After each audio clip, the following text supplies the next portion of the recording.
So very good evening. It's a Friday, the 13th of February 2026, and you are watching Newsplus. My name is Faith Nyaude. Here are stories making the headlines tonight. President Magaba, who is in Addis Ababa, has reaffirmed Zimbabwe's commitment to implementing recommendations from the African peer review.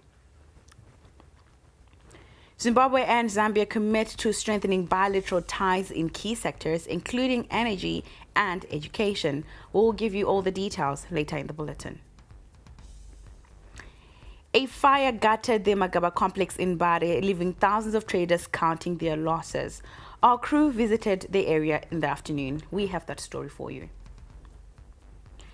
And in sport, the Chevron secured their second win of the T20 World Cup, stunning giants Australia. We'll give you the highlights later on. In our first story this evening, President Emmerson Mnangagwa has reaffirmed Zimbabwe's commitment to implementing recommendations from the African peer review mechanism, while expressing gratitude to SADC and other African nations for their continued solidarity and calls for the removal of sanctions. Addressing fellow leaders during an APRM session held on the sidelines of the African Union Summit in Addis Ababa, the president highlighted progress in economic governance, fiscal discipline, mining sector reforms, public financial management, and inclusive growth, while pledging to enhance transparency and macroeconomic stability. I commend the review team for an objective, professional, and balanced report. We take note of the detailed recommendations contained therein. Since the advent of my administration and Zimbabwe's subsequent accession to the APRM, notable strides are evident throughout all sectors. The multiplicity of reforms we are undertaking are enhancing economic governance, fiscal discipline, and public sector accountability. We are compliant with 37 of the 40 Financial Action Task Force recommendations, thereby safeguarding the integrity of the financial system. Further, our country now ranks third in the sub-Saharan Africa on the Open Budget Survey, which demonstrates our progress in transparency and public finance management. To comply with the United Nations and African Union standards and codes of practices, whose effective implementation is important to strengthen economic governance and management. Our correspondent Kudakwashe Mugari, who is in Ethiopia, filed the just-ended report. Now, Zimbabwe and Zambia have reaffirmed their long-standing diplomatic and economic ties following a courtesy call by the Zambian ambassador to Zimbabwe on acting President Dr. Constantino Chiwenga in Harare. The engagement focused on environmental conservation. Now, our reporter Eben Mabunda has more. Now, Zambian ambassador to Zimbabwe, Brigadier General retired Wilson Tembo, paid a courtesy call on the acting president, Dr. Constantino Chiwenga, at the Munumtapa building in the capital, where they discussed the fortification of bilateral relations between Zimbabwe and Zambia. The meeting reaffirmed the strong historical, political and economic ties between the two countries, which date back to the liberation struggle era. Discussions centered on deepening collaboration in the energy sector, particularly around power generation and supply. So we're discussing issues pertaining to that, how we need to look at other energy sources, renewable energy sources, the Batoka Gorge project that is currently in progress, just to encourage each other. Bilateral trade between Zimbabwe and Zambia is growing, reaching approximately $500 million in 2025. Zimbabwe exports tobacco, coke and coal to Zambia while importing cement, sugar and electrical goods. Education also emerged as a key area of cooperation, with the two countries exploring expanded academic exchanges and institutional partnerships. I think we have the Harare Polytechnic signing a memorandum of understanding with the Technical Education and Vocational Training Authority in Zambia, where some of our young people are currently training at the Harare Polytechnic. Conservation also featured prominently, with both nations committing to sustainable management of natural resources, including the Zambezi River Basin, vital for tourism and energy. The engagement highlights sustained high-level diplomatic efforts to unlock economic opportunities and strengthen regional integration within the SADC framework. Iben Nabunda for ZTN Prime in Harare. Now, moving on to radiation safety, the government is committed to supporting the completion of the disused radioactive sources management facility in Heathcliff. This was reviewed when Vice President Kempo Mohadi toured the facility earlier today. He said radioactive materials from all over the country will be stored at this facility to account for radiation sources. But my understanding of the reason why this facility is here is that it has to collect all nuclear waste materials or all radiation materials here, which you can't see with your own eyes, isn't it? So the fact that we have done this in Zimbabwe, and we did it with the view that we are growing, our industry is growing, so it's going to produce a lot of nuclear waste materials that need to be stored because it is harmful to the environment. Now, construction of this facility began in 2018, and Vice President Mohadi bemoaned the slow pace in the completion of the project. Yes, we have started. We are the first in the region maybe to have it, but we must do something that is going to be completed. As I'm here with my deputy chief secretary in the office of the president and the cabinet, so we are going to see to it that we see this thing completed. Now, in other news, hundreds of informal traders at Magaba complex in Mbare have been left counting their losses after a devastating fire swept through the commercial hub in the early hours of this Friday morning. Our reporter Talent Gore gives us more in this report. What is usually a hive of activity filled with the sound of welding, hammering and grinding metal is now a field of ash and twisted steel. Hundreds of traders arrived at Magaba complex at daybreak, hoping to salvage something, anything from their workspaces. But for most, there was nothing left. The fire reportedly broke out around 1 a.m. and burned for more than 5 hours, reducing workshops and market stores to shells and rubble before firefighters arrived.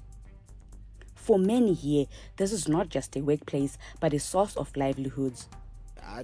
Tarasikirwa nezvinhu zvakawanda because ndopataiwanirawo mari vana vechikoro vachiendawo nekuda kweipapapa kumba uku vachiwanawo chikafu zvokudya whatever kuti tikwanise kunge tichirarama kudai so ndopabasa pacho ipapa. Arasikirwa saka zvinhu zvarasika panapa kuda kuzviisa muvalue hazvigona kunetsa ma-thousands.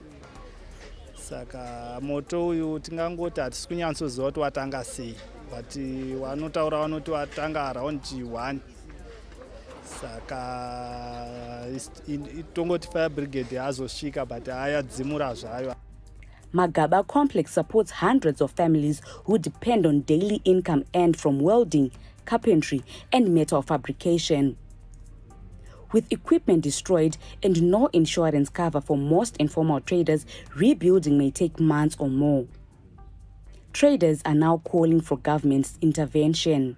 Aizvaigona vavaka mabuilding anogona kuti vatibatsirewo nekuti isu hatina mari yekukwanisa kuvaka mabuilding anoita kuti zvinhu zvedu zvatinohodha zvikwanisike kuti zviite sei zvichengetedzeke. Ndikurwadziwa. Hundreds of traders, this is more than just a fire scene. This is a life that has been destroyed. This is months and years of hard work which has just been reduced to ashes. Reporting for ZTN Prime, I am Talent Gore in Mbare. Now, florists were smiling all the way to the bank as they recorded brisk business from buyers in preparation for Valentine's Day that's on tomorrow. February is the proverbial month of love. To cap it off will be Valentine's Day tomorrow. This is a day through which people express love to their wives, girlfriends, husbands, or boyfriends. This is done in different forms. Some shower their partners with chocolates, flowers, lingerie, cars, money, and any other tokens depending on one's creativity and how deep their pocket is. In Central Harare, it was a hive of activity with several people in last-minute rush to grab gifts in preparation for tomorrow.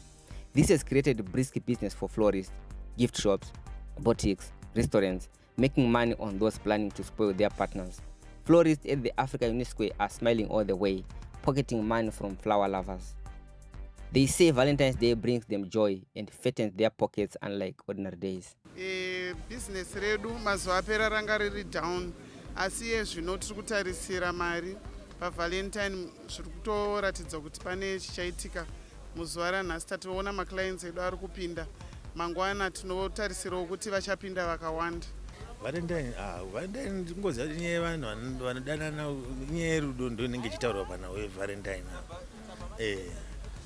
Vamwe vanotesa kuti mwanotota rudo harisi rwekuti vanhu mukomana nemusikana izacho, vamwe vanototi vabereki andoti kuti zvauri kurangarira vabereki kuratidza rudo kuvabereki vake like zvinhu zvinotongonikira izvozvo. So Valentine Day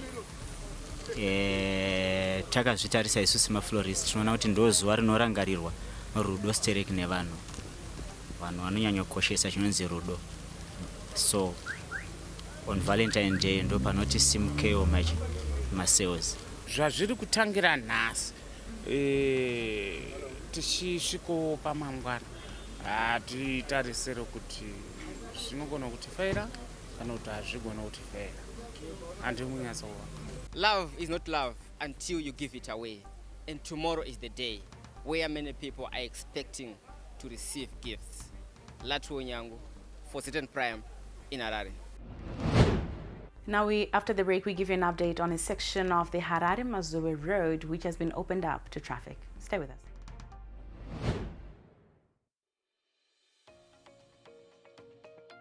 The Portfolio Committee on Budget, Finance and Investment Promotion will conduct 2026 nationwide post-budget consultations. The date, place, venue and time for the consultations are as follows.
All those who will be putting on military uniforms, signs of ranks, flags or badges, and political party regalia will not have access to the public hearings.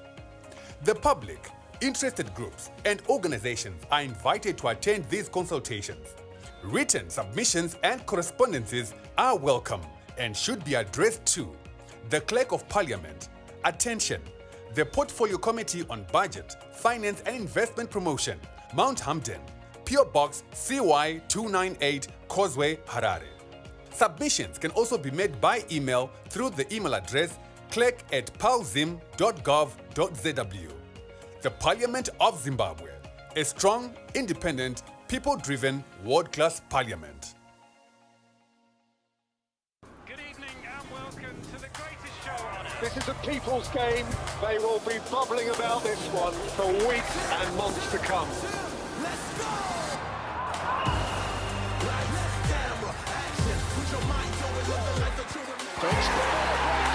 Wherever you are, whatever your reason, it's on SuperSport all season long. Reconnect and stay connected to DSTV Compact and get the best football on us.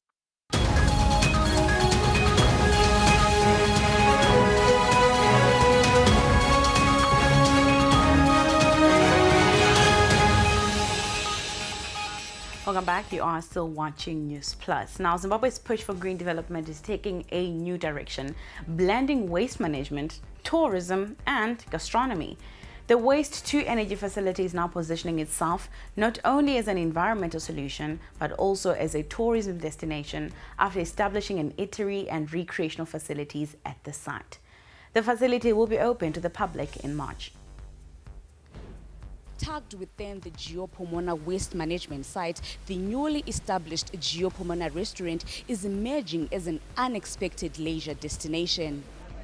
Speaking after touring the newly established restaurant at the Geopomona waste management site, Tourism and Hospitality Minister Barbara Rhodes says the Geopomona waste-to-energy project is promoting green tourism through smart environmental technologies. This is a great example of what UN tourism is looking for. Sustainability of tourism, which includes the involvement of community and also going green. Government says the project is benefiting surrounding communities through recreation, business activity, and corporate social responsibility programs. She says the facility is attracting visitors from across Southern Africa and beyond, boosting conference tourism and sports tourism. We commend the chairman and his team for Geopomona, what they have done in the aspect of tourism, sports tourism, and the facility itself is actually a tourism site.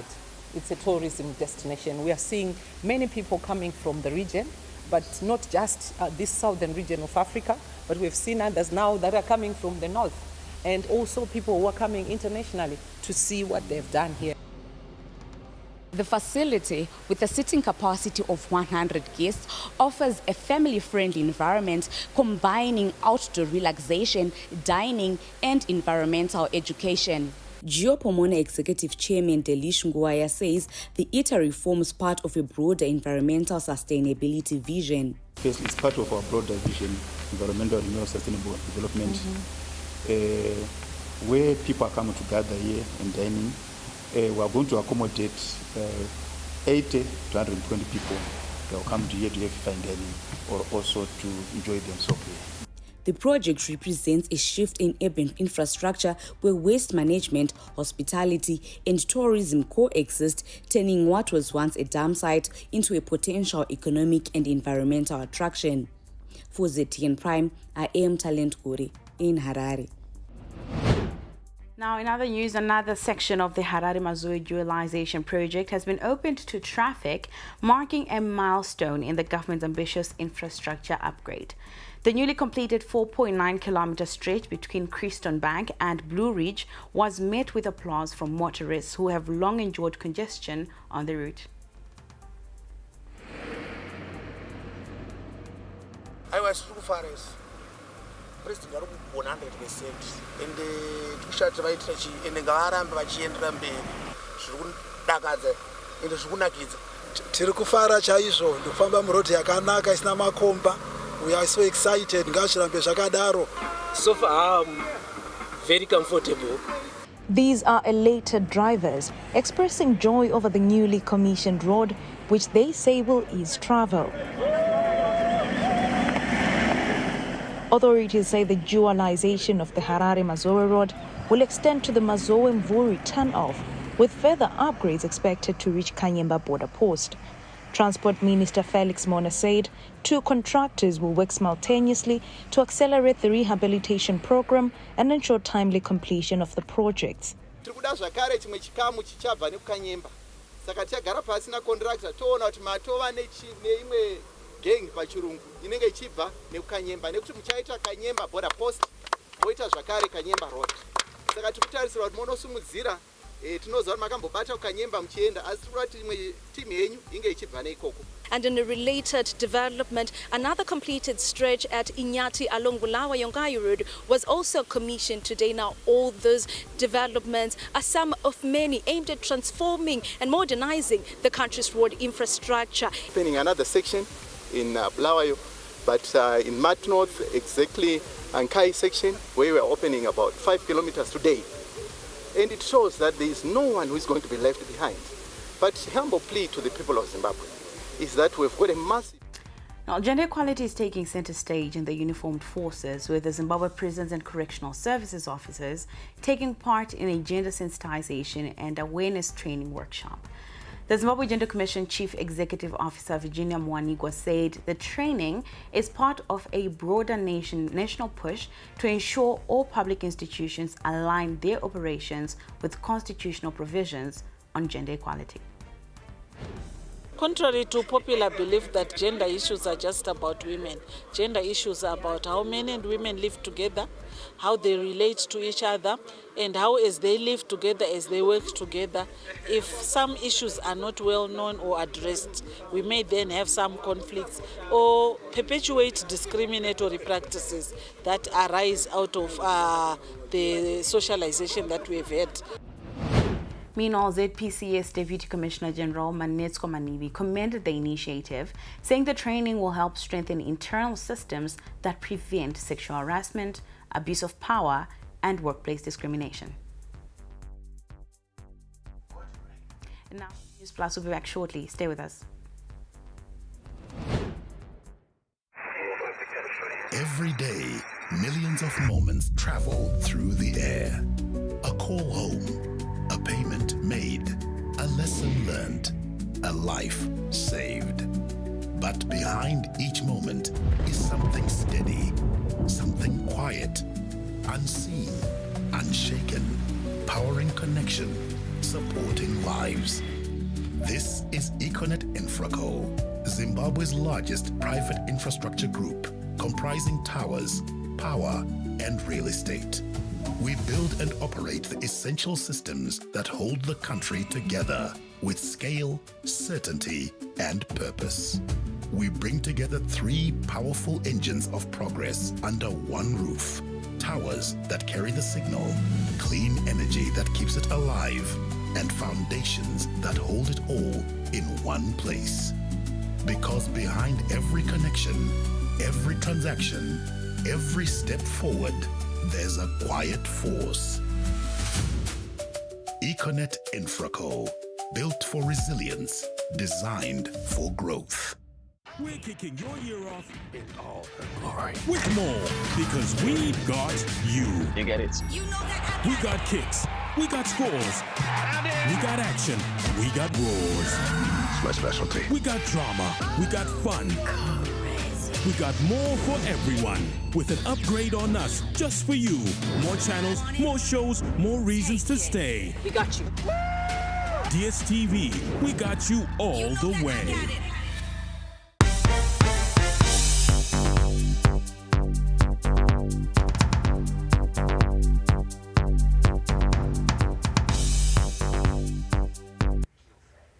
In our look at business news tonight, Industry and Commerce Minister Mangaliso Ndlovu says strengthening intra-African trade and investing in value addition will be critical in unlocking economic growth and ensuring the continent benefits more from its own resources. He said this when he addressed delegates from across Africa who gathered in Harare for the iconic Africa Summit. Held under the theme, The Africa We Want, Sustainable Development, Everyone's Responsibility, the summit is focusing on trade, agriculture and education as key drivers of Africa's future. We continue to export vast amounts of raw materials.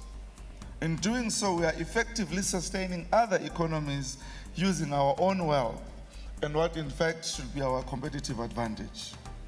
We must shift our focus aggressively towards value-adding our raw materials. Furthermore, our imports remain dominated by finished products, most of which we have the capacity to manufacture locally. Malawi's Minister of Local Government and Rural Development, Benson Malunga, expressed gratitude to President Emmerson Mnangagwa and the people of Zimbabwe for the support, while calling for reform towards the work ethic and culture of Africans to yield economic growth. Another problem within the sustainable growth is a working culture in Africa. What economy are we running? Whilst our colleagues in the East, in the West, and somewhere else are running a 24-hour economy, in Africa, we are running an 8-hour economy, 6-hour economy, and we think we are going to compete at a global level? Unfortunately, no. I invite you now that Africa, it's time we rework our economy and probably look at creating an economy that is 18 hours and above, and we will begin to compete globally.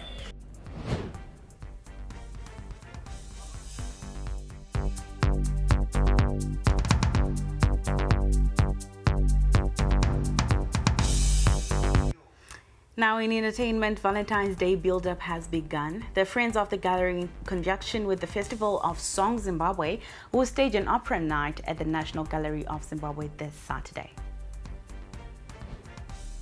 Valentine's Week is unfolding in Harare, and the city's cultural calendar is getting a romantic boost. Carmen, A Journey Through the Faces of Love, is a unique interpretation of a timeless classic that will be reimagined for a Zimbabwean audience on Valentine's Day.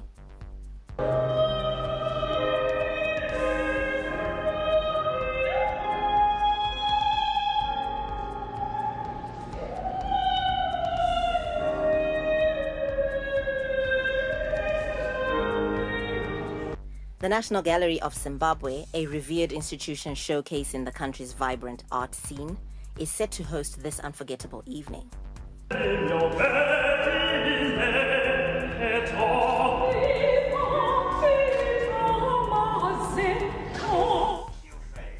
now we take a look at some sporting action.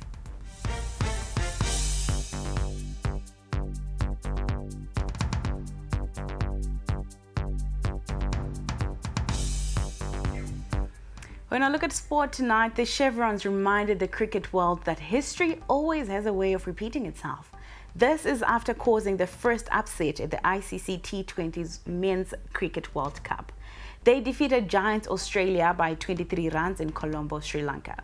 Now, the victory was a product of fantastic all-round performances anchored on the calm but firm batting innings by Brian Bennett, who finished unbeaten on 64 runs.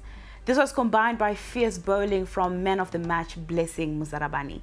Now, the triumph meant Zimbabwe kept their winning record against the mighty Australians intact with a 2-0 head-to-head on the biggest stage of the shortest format.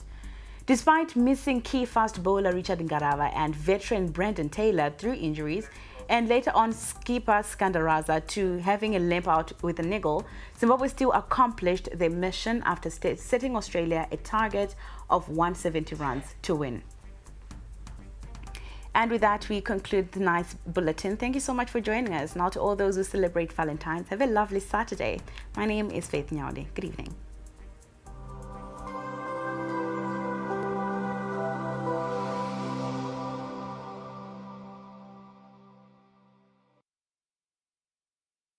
Catch exclusive interviews every weekday for candid, exciting, and thought-provoking conversations with your host, Erika Ndoro. We talk about arts, we can talk about sports, we can even talk about politics, and sometimes we venture into a nice guitaristic play.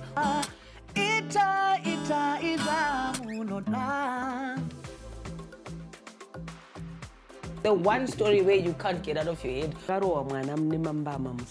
Wakatarisa munhu so Erika, like where you are sitting. Nozongokona bata face so pasina munhu. Wakasiya music yako yo afro chakuti ndo music manje no Zimbabwe. And I'm sure they're still saying the same thing now. Yeah, so Shona kana kuti chindevere kana mumwe mutaure muno muZimbabwe ndiwe iwewe ndiwo rupawo rwako ndicho chidadiso chako. Catch me, Erika Ndoro, right here on ZTN Prime every single Monday at 7 p.m. whilst we get exclusive.